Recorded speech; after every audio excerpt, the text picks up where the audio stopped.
how are you, and welcome to Eduself. Today we are going to be looking at and revising the second section of components of fitness.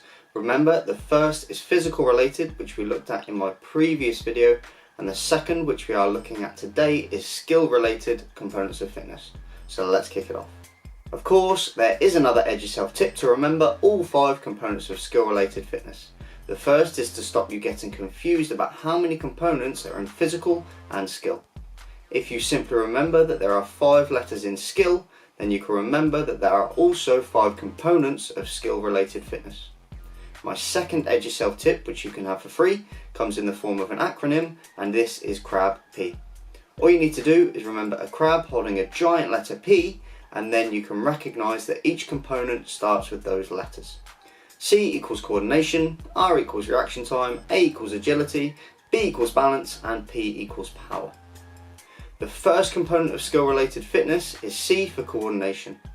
Coordination is the smooth flow of movement needed to perform a motor task efficiently and accurately. It is the ability to move 2 or more body parts basically at the same time whilst keeping control. If we look at tennis, we can understand that to return the ball we must first run into position. Whilst running into position, we are beginning to move our arms ready to strike whilst keeping our eyes on the ball. As we make contact with the ball, we are adjusting our feet and turning our hips to generate power.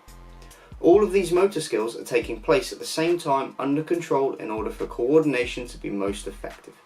The second letter, being R, is for reaction time. Reaction time is the time taken for a person to respond to a stimulus. A stimulus is a thing or event that will make someone act upon it.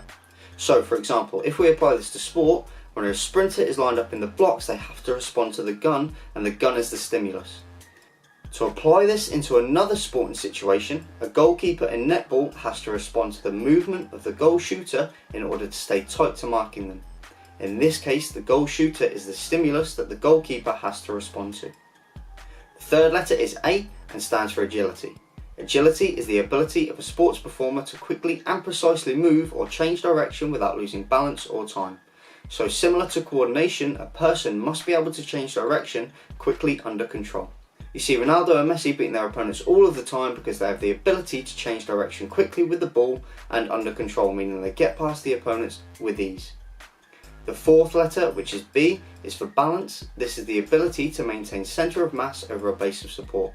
So if you stand on one leg, for example, the leg which is left on the ground is known as the base of support. There are 2 types of balance to remember. The first is static balance, which is a stationary balance requiring no movement.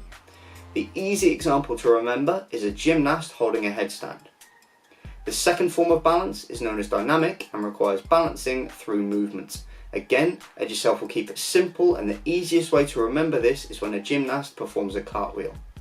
The final letter is P and stands for power. Power follows a simple equation to remember. This is speed plus strength equals power. If a swimmer is waiting to go into the starting blocks, combining their strength and their speed, they're going to generate a lot of power to explode off the starting block to get ahead of their opponent. To relate this to another sport, such as football, we all know that Ronaldo is the fast player and also a strong player. This means that when you see him jumping for a header in the 18-yard box, he's able to keep higher than everyone else because he can use both his speed and his strength to generate the power through his legs to jump extremely high. Right then guys, this has been Eduself, looking at the skill-related components of fitness.